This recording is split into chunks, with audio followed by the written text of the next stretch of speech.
come along to the members' room here at Tynwald to talk with Phil Gawne, the Minister, about really what happened at Sierra Leone. And we've got the pictures, of course, of a handover of this fishing protection vessel some months ago, which then caused a bit of hoo-ha that we were giving away vessels and why were we doing it. But we'll maybe come back to that. But the story we've got for you now today is we've got some pictures of the event that actually happened over there.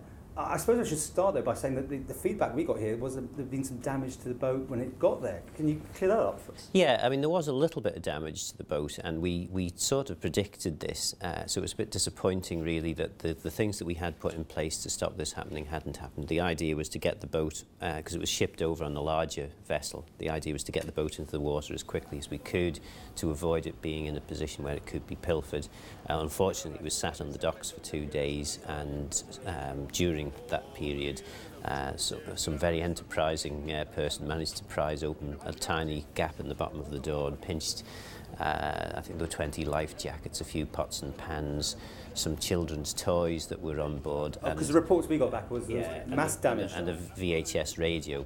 But other than that, everything else was in reasonable condition. I mean, obviously the things thrown about, there was a bit of a mess. But in terms of the PR, it didn't do any harm for it to appear that there was worse damage done than actually was done, because the whole point of the vessel is to try and catch illegal fishermen. So the more the assumption is out there that the vessel was going to take some time to be repaired, was the more chance that we could actually get the vessel out to sea and catch people. Okay, so I mean, this handover it was surplus, wasn't it, to your requirements here in the Isle of Man? That's how it came up in the first place. Taken over there to give a new lease of life. How did it go down? Tell us about it. It went down extremely well, and what we should remember is this vessel was a vessel that was effectively bought on the proceeds of some joint operations, I think, with the UK and the Isle of Man Customs. It was effectively gifted to the Isle of Man as a result of one of these operations. So really, we weren't in a position to sell it because it had been a gift to us in the first place. So it's gone down extremely well. I know there's been a lot of speculation, as there always is on these things. How much has this cost, and isn't it a disgrace, the Minister going swanning off and all that? The actual costs are in the region of £900 for me to actually fly out to Sierra Leone. But Andy, the Fisheries Director, also went out with me. He's been out there for 2 weeks. He's actually been paid as a consultant by the World Bank for the second week he was out there, and that's probably covered most of the department's costs, certainly covered Andy's costs and also a fair bit of my costs as well. So in terms of the costs to the department, next to nil. Added to which, of course, there's the benefits from us actually being seen to be taking part in something very worthy like this. It's us not only showing that we're doing the right thing in our own territorial seas and trying to develop sustainable fisheries, but also recognising the much bigger picture, which is that the whole of the world's oceans need to be fished sustainably if we're going to actually be able to benefit from the fish in the seas and on the long term. So there's some really positive PR that we hope to generate now that we've got more of the video footage and all the photographs together, which we will be able to benefit from. But the most important thing is that there is $95 million worth of sustainable catch of fish, on an annual sustainable catch of about $95 million for Sierra Leone in their waters. Because they haven't actually got any vessel up until we gifted this vessel. They haven't got any vessel that could go out and catch anyone fishing illegally. I think they only actually managed to get into their economy $25 million of that $95 million. So as a result of what we've done, we could reasonably estimate a minimum of $20 million per annum extra income going into the Sierra Leone economy by removing that chunk of illegal fishing. It could be substantially more than that, but certainly the work that we've done, certainly the work that Andy's done this year, and he was also out there last year in terms of fitting satellite monitoring systems up. This work means that the Sierra Leonean government can now prosecute illegal fishing, which means the people in Sierra Leone can actually benefit from their own fish. And if you look at the figures we're talking about, even if it costs £20,000 for me to go out there, in terms of the benefit to the people in Sierra Leone, it's massive. Well, while we've been chatting, we've been looking at Andy's pictures here, and it looks a bit of a pomp and circumstance there, and a lot of speeches being made, and you know, you're obviously putting the Isle of Man on the map over there. Yes, absolutely. I mean, it was great that you know, had the opportunity, obviously, to talk to the British High Commissioner, the American naval attaché, and a variety of other dignitaries, clearly from the Sierra Leone government there. And you know, there are opportunities as well that we shouldn't forget. Sierra Leone has gone through a terrible history, certainly in recent years. You know, they had an absolutely appalling, you can't even describe it as a civil war, because it was basically a gang of thugs going around and destroying the country. They managed 8 years ago to overcome that particular issue, and now, and indeed for the last 8 years, they've had a fairly peaceful time in that country. It has masses of resource, natural resource, and indeed really enterprising and promising people who, with the right sort of structures in place, will be able to develop a really strong economy. The economy is growing at 80%. Well, I think it fell. It was 80% last year. I think it's fell to just under 50% growth this year. Massive potential there. Let's have a look at some of your iPhone footages in this. Take us through what some of this we're looking at here. What do you think? Well, again, there was another element to this, and this was the bit I found most exciting, really, because I'm also chairman of the Overseas Aid Committee, and we have supported a project which Christian Aid runs out there with the Sierra Leone Methodist Church, and basically it is funding people to allow them to develop sustainable food production systems. So we've got an agricultural side, but we also had a fisheries side. So we're actually helping people buy bigger canoes with outboard motors on and decent nets, so that they can actually go out and catch the fish. Now, of course, last year when we were doing this, they were kind of wondering what the point was, because all these illegal trawlers were coming in and pinching all the fish, so they'd get out there with the canoes and they couldn't catch anything. But now, you know, we've got this whole picture approach here. We're managing to exclude the visiting vessels, and I was actually sat in the communities in the same way as I would be maybe down the pub in Peel talking to our fishermen, asking the same sorts of questions, same sorts of issues coming up, saying, oh yes, our neighbours are coming along and they're cutting our nets, and what are you going to do about it, Minister?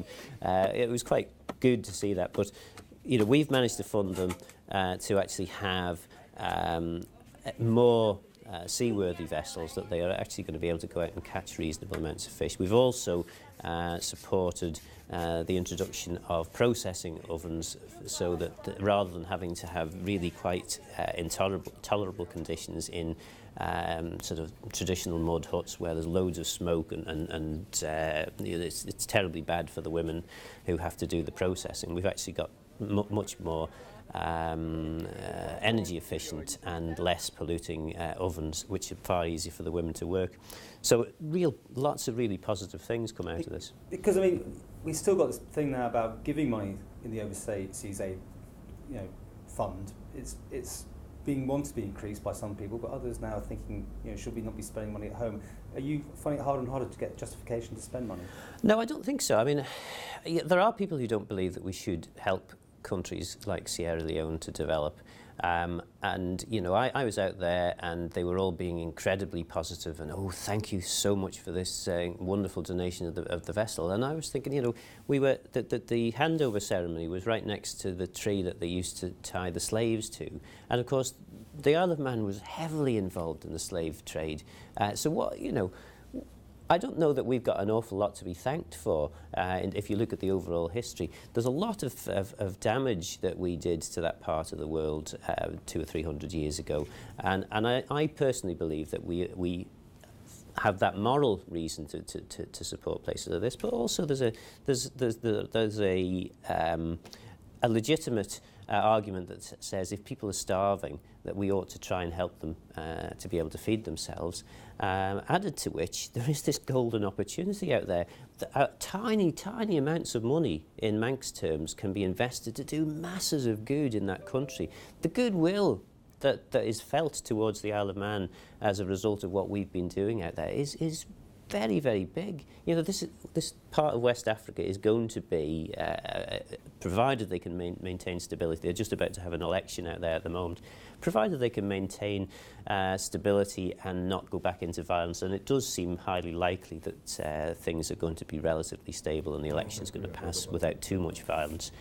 You know, that economy is growing massively, and it is going to be quite a significant player in the world in the future. And the Isle of Man has an opportunity to influence that at the moment. So why are we not doing that? Why are we worrying about, in the overall scheme of things, tiny sums of money? What happens next? Are you going to keep your relationship with them over there? Well, yes, absolutely. I signed a memorandum of understanding with the Ministry for Fisheries and Marine Resource, which basically said that we will continue to work with the government out there. Apart from anything else, you know, well, there's the PR side, which obviously is quite good, but also actually for our people to see how things work there. It's actually quite a lesson for ourselves to really understand how good perhaps our systems are, or indeed how similar some of the problems that we face are. And again, you know, they haven't totally wiped out their fish stocks yet. We did with the herring industry. You know, we totally wrecked the herring industry 20 or 30 years ago or more. So actually, there's some very interesting lessons we can learn from this. We can certainly help them. The World Bank has now supported the 8 principles that Andy, the Fisheries Director, had written in the memo to myself and their Fisheries Minister. So it's now a condition of funding that they have to follow these basic procedures. And you know, yeah, we would certainly... You've got to keep an eye on them, though? I mean, how the boat's doing and maintained? We would certainly wish to do that. We've got Claire Bader, who's a member of the Overseas Aid Committee, uniquely is now working in Sierra Leone but remaining as part of the Overseas Aid Committee, so she'll be coming in on meetings on Skype and things like this, which I think is again quite a novel approach, something that we've not really done before as a government. So she'll be able to keep an eye on things out there too. But yeah, I mean, it's an incredibly exciting trip. I know that there are people who are quite sceptical about the whole overseas aid thing, but I think if you think about it as development and perhaps investing speculatively on some potential promise in the future, added to which it's doing the right thing, making sure that people can survive. You know, that one of the things that I experienced was the torrential rains. It was just the end of the rainy season, and you know, that's quite serious stuff out there. We're having the same sorts of things here. Just imagine what we would feel like if we found that for some reason our resources were more significantly depleted and we didn't have the ability to go around and rescue people and sort out the problems. We would kind of hope that there'll be somebody out there that would want to give us just that little bit of support. You know, if we have our fisheries industry, for example, and everybody was coming in and wiping out our fish stocks every year, wouldn't we be rather pleased if we couldn't afford to do it ourselves, if somebody else came in and gave us just that little bit of help and hand so that we could actually manage to do that?